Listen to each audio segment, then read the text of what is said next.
Assalamualaikum warahmatullahi wabarakatuh. Salam rahayu, salam sejahtera, dan salam kebajikan. Saya ingin bercerita tentang sebuah cerita. Dan cerita itu menceritakan diri kita.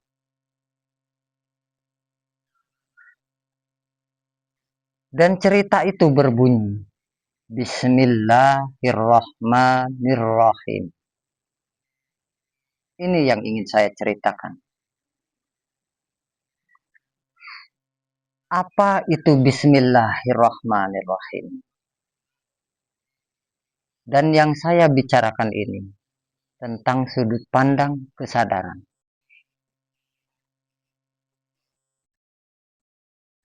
Karena ini adalah titik awal pembuka kesadaran seorang hamba.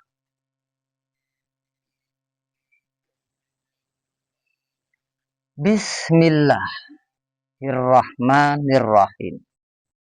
Inti dari Bismillahirrahmanirrahim adalah Bismillah. Rahman Rahim itu hasil dari Bismillah. Kenapa? Karena Bismillah adalah dengan menyebut nama Allah.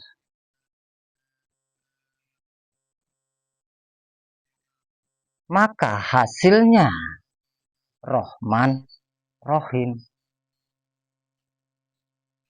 Jadi kalau kita belum menghasilkan sifat Rahman Rahim kepada seluruh makhluk, itu belumlah Bismillah. Karena hasil dari Bismillah adalah Rahman Rahim.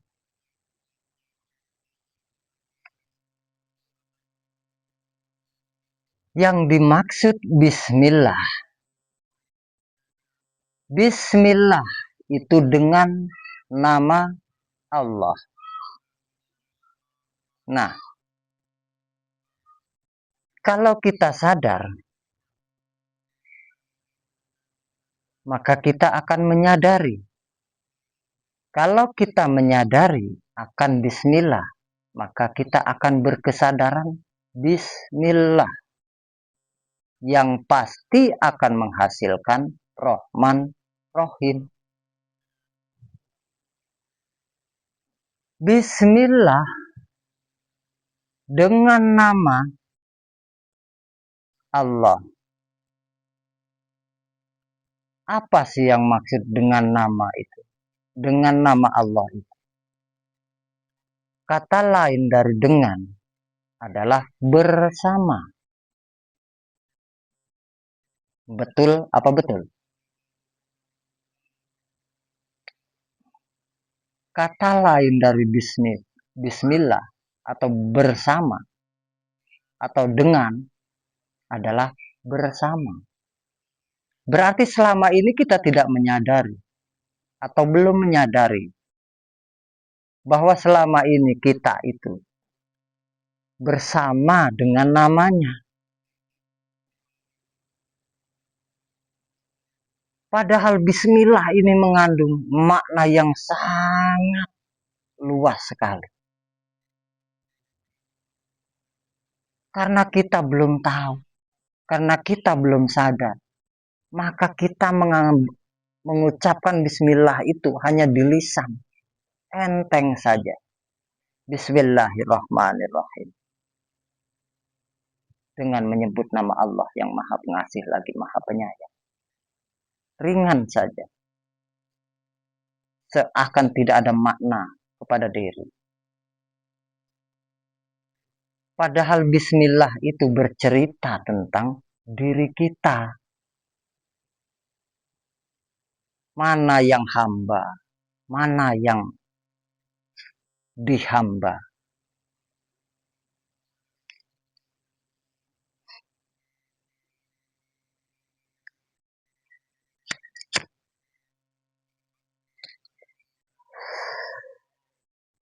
Kalau bismillah dengan nama Allah, berarti kita itu selama ini bersama dengan namanya yang belum kita sadari. Apa sih yang dimaksud nama Allah itu?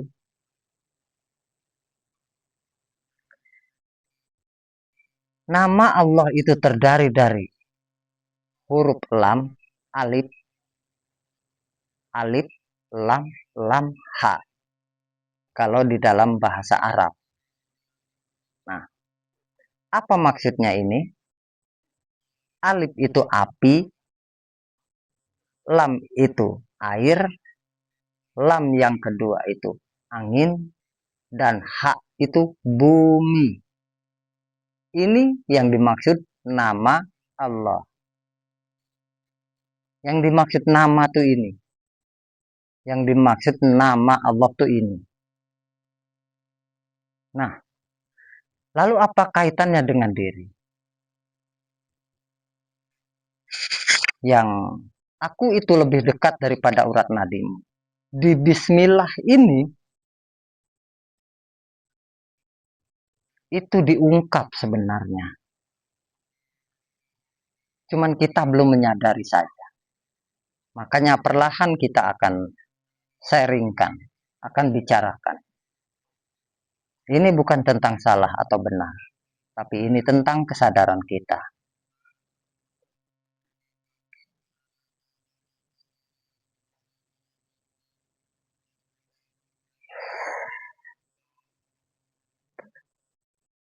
Ketika kita menyadari ini,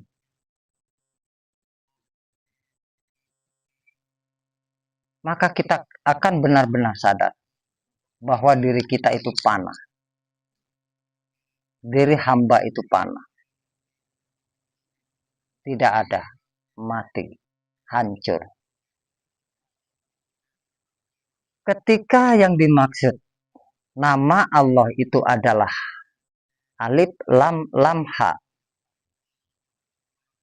Api, air, angin, dan bumi. Merah, putih, kuning, dan hitam. Nah, bukankah diceritakan oleh Allah di dalam Al-Quran yang kita semua pasti sudah tahu, sudah mendengar, bahwa manusia itu tercipta dari 4 unsur ini yang kita sebut Allah. Unsur air, api, angin, dan bumi menjadi wujud.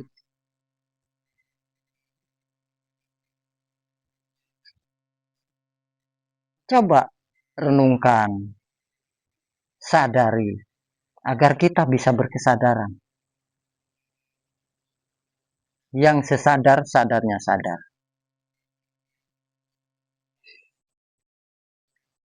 Kalau wujud ini adalah nama Allah, yang dimaksud bismillah adalah wujud ini, wujud kita ini, wujud kita manusia ini, yang diberi nama oleh orang tua kita, A, B, C, dan seterusnya. Itu namanya Allah. Lewat kedua orang tua kita, dikasih merek, atau nama, atau ciri, A, B, C, D, dan seterusnya. Itu namanya Allah.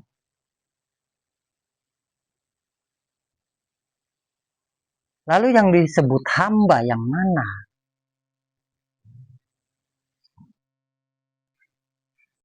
Yang disebut hamba itu sifat.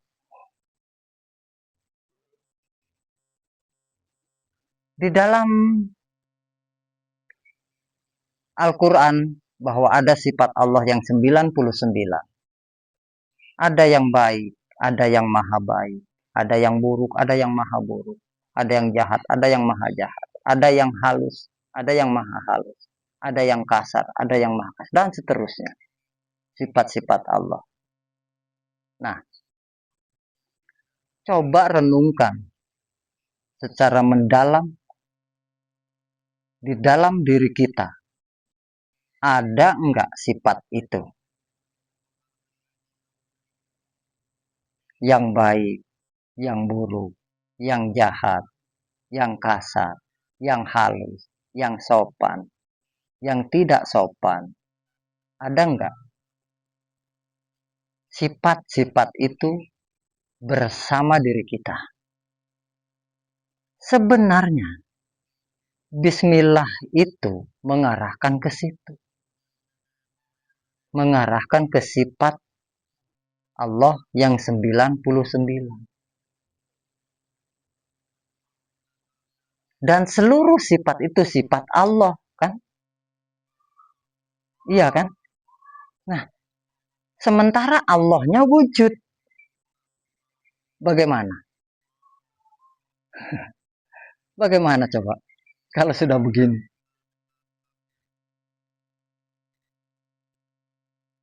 Lalu panjenengan saya yang mana? Kan jadi lucu toh. Kalau wujud kita memberi saya, kalau enggak gara-gara saya lu mati lu. Saya. Padahal sadari saudara dan saudariku. Wujud ini adalah nama Allah. Namanya. Berarti yang sedang bergerak itu ya namanya Allah. Bukan saya panjenengan, bukan.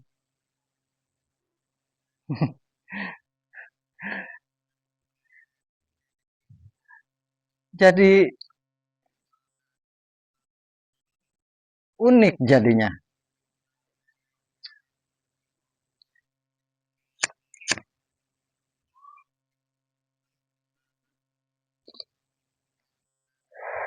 Makanya kita tidak pernah bertemu. Orang kita tidak sadar. Apalagi menyadari kebersamaan.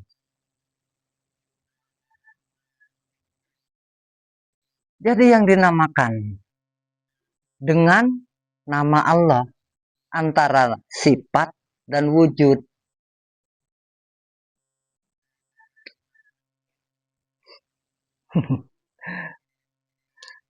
Antara sifat dan wujud. Kita orang Islam pastilah sudah mengenal itu. Masa iya sih enggak? Enggak mungkin lah. Pasti kita sudah kenal itu. Cuma kan kita baru menyebut dan menyebut. Belum sampai kepada maknanya. Bagaimana kita akan bertemu dengan Allah? Orang selalu kita mencari Allah itu di luar diri.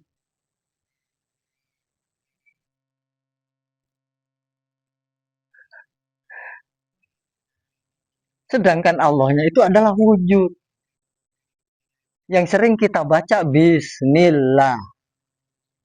Maka kalau memang benar kita sadar bahwa kita itu Bismillah bersama, maka pasti hasilnya adalah Rahman, Rohim, saudara dan saudariku. Kepada seluruh makhluk tanpa terkecuali. Sekali lagi, tanpa terkecuali. Rahman, Rohim.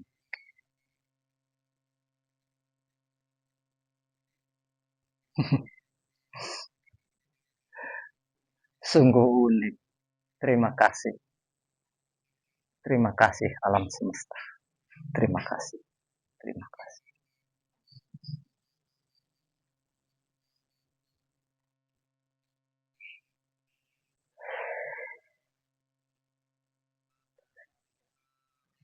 Kita itu hanya tinggal menyadari.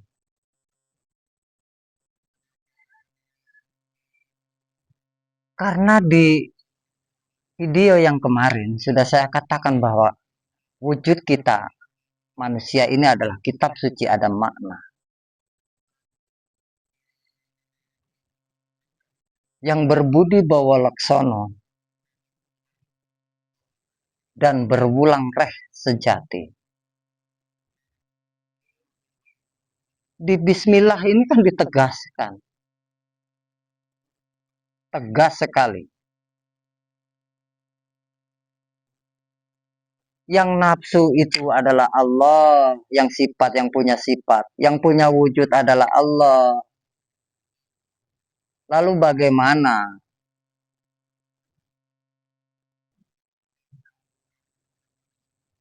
kita beribadah? Kepada siapa kita beribadah? Nah, ini saudara dan saudariku, yang kita lepas dari kesadaran kita.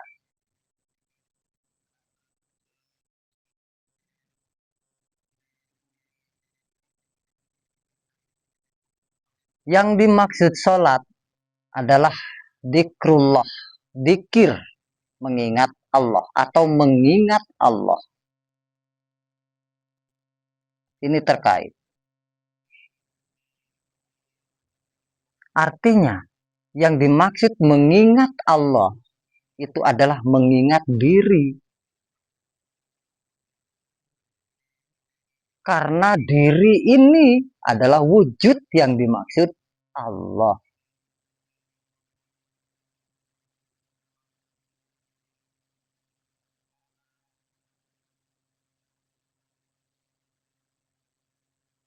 Ini kalau dikaitkan, durasi video itu akan sangat panjang. Makanya, yang penting kita bisa menyadari terlebih dahulu bahwa yang dimaksud bismillah itu adalah dengan itu adalah bersama. Berarti kita selalu di dalam kebersamaan dengan Allah yang sebenarnya. Kalau kita sadar, saat tidur, saat tidak tidur, saat kemana, saat jalan, saat istirahat, bersama. Karena yang bergerak yang wujud, yang mengajak bergerak ya nafsu.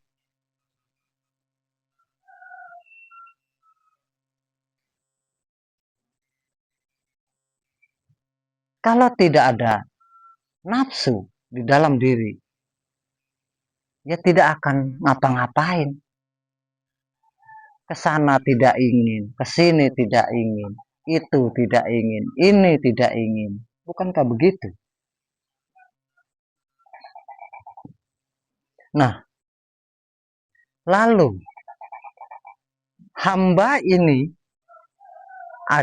adalah, kalau hamba ini adalah, kalau kita, yang dimaksud kita adalah nafsu,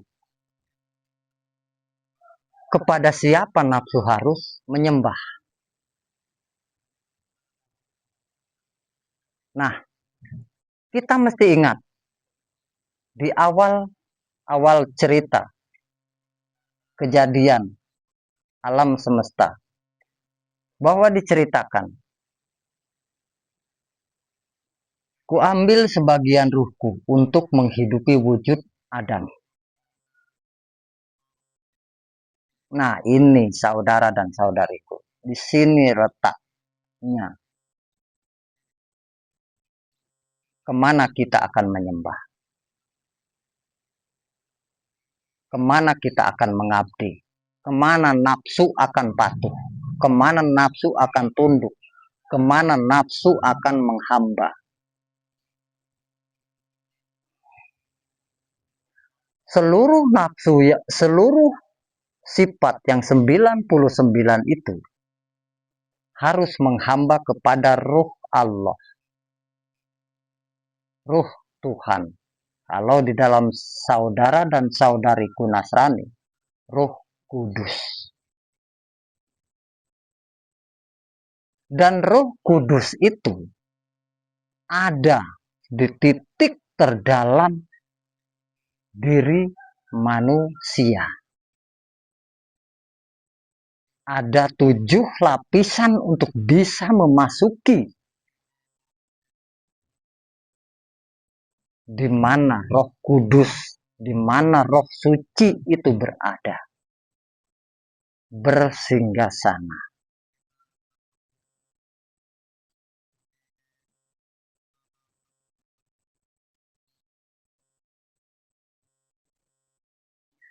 Kalau seorang hamba bisa patuh dan tunduk kepada ruh Allah atau Roh Kudus atau Roh Suci, kita bisa bayangkan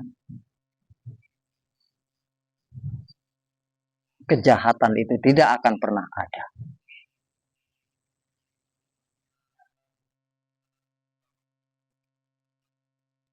Bahasa yang dangkal yang sering kita dengar adalah nurani.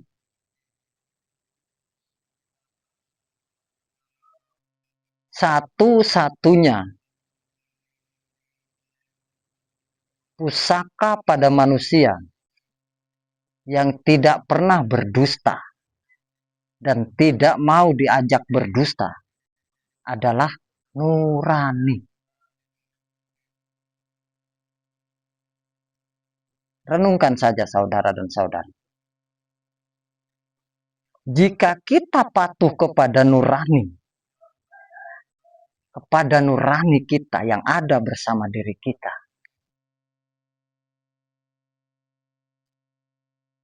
bukankah kejahatan itu tidak akan pernah ada? Jika semua orang menyadari bahwa yang dimaksud menyembah, yang dimaksud menghamba, itu adalah kepada nuraninya sendiri.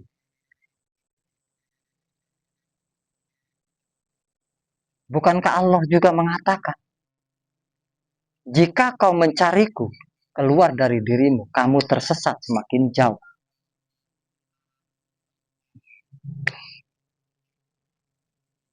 Pasti kita tahu itu. Yang dimaksud itu adalah nurani, bahasa yang paling sederhana. Ikuti nuranimu. Jangan mengikuti naluri. Naluri itu nafsu. Tapi nurani bukan nafsu. Itu ruh suci. Itu ruh kudus.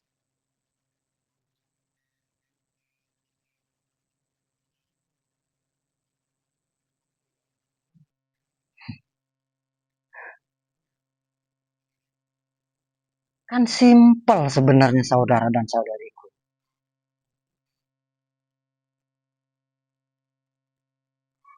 Bukankah tidak sedikit dari kita yang masih beribadah menggunakan nafsu?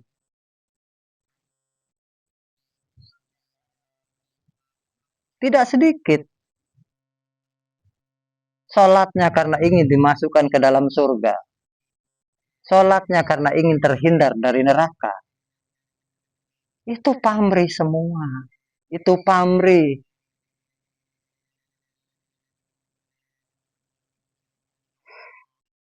Bahasa yang paling sederhananya.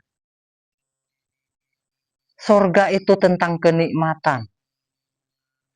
Tentang apa yang kita sukalah bahasanya. Dan neraka itu tentang apa yang tidak kita suka. Dalam berbagai macam bentuknya.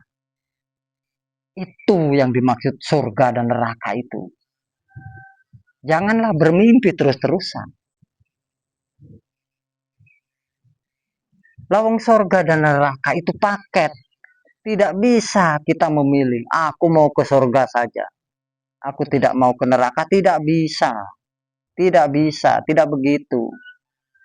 Kalau seluruh orang minta ke surga, kenapa diceritakan di dalam Al-Quran bahwa banyak penduduk neraka?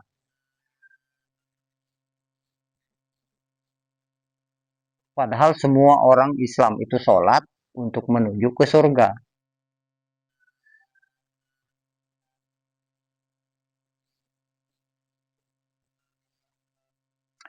Tapi sekali lagi ini bukan tentang salah atau benar.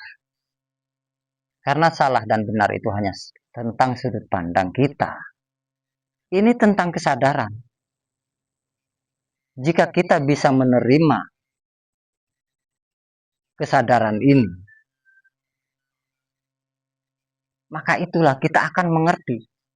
Tapi kalau kita belum mengerti tentang kesadaran, kita tidak akan pernah bisa mengerti. Maka bahasanya akan selalu wallahu alam bisawab. Akan selalu seperti itu. Serba ngambang. Serba tidak pasti. Karena apa? Karena dia tidak mengenal diri. Diri yang sejatinya diri. Padahal jalannya sudah ribuan atau jutaan kali dia ucapkan. Dia lalui. Bismillahirrahmanirrahim. Allah. Itu sudah sangat banyak sekali diucapkan. Tapi hanya tidak berbekas. Tidak mampu merasakan apa itu bismillah.